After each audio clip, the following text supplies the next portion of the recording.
बहादुर शाह जफर की जीवनी पर आज हम एक रोशनी डालते हैं। बहादुर शाह जफर 1775-1862 मुगल साम्राज्य के आखिरी सम्राट थे। उनका शासन ब्रिटिश राज के बढ़ते प्रभुत्व और मुगल साम्राज्य के पतन के युग में हुआ। उनकी कविताओं और 1857 के स्वतंत्रता संग्राम में उनकी भूमिका के कारण वह भारतीय इतिहास में एक महत्वपूर्ण व्यक्तित्व बन गए। प्रारंभिक जीवन।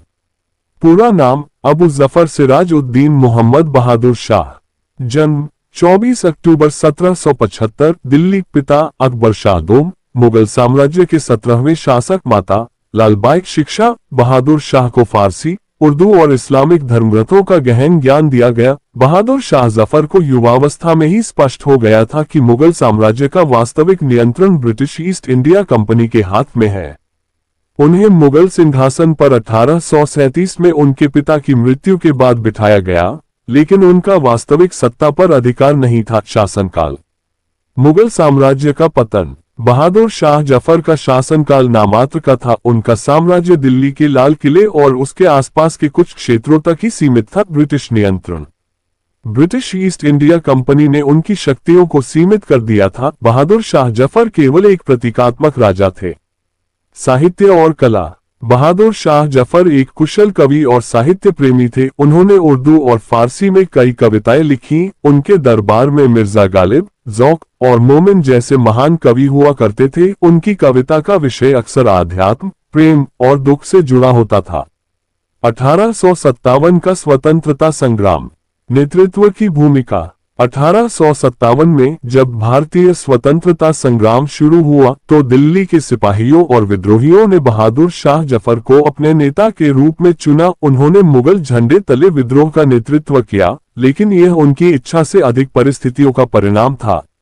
बहादुर शाह जफर ने विद्रोह का समर्थन किया, लेकिन उनकी उम्र और सीमित शक्ति के कारण वह इसे प्रभावी तरीके से संभाल नहीं सके। विद्रोह का दमन।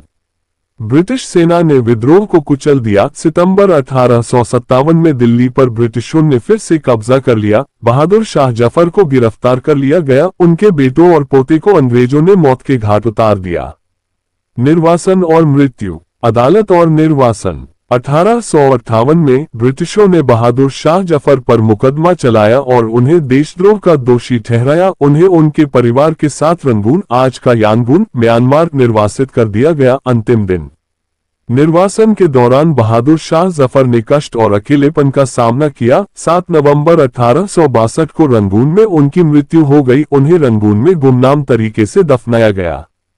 उनकी कब्र बाद में खोजी गई और अब यह एक ऐतिहासिक स्मारक है। साहित्यिक योगदान।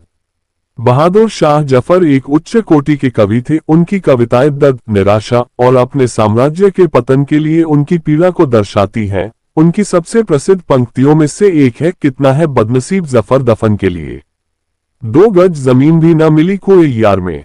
विरासत। स्वतंत्रता संग्राम का प्रतीक। बहादुर शाह जफर 1857 के विद्रोह का प्रतीक बन गए, जो भारतीय स्वतंत्रता संग्राम की शुरुआत मानी जाती है। कला और साहित्य में योगदान।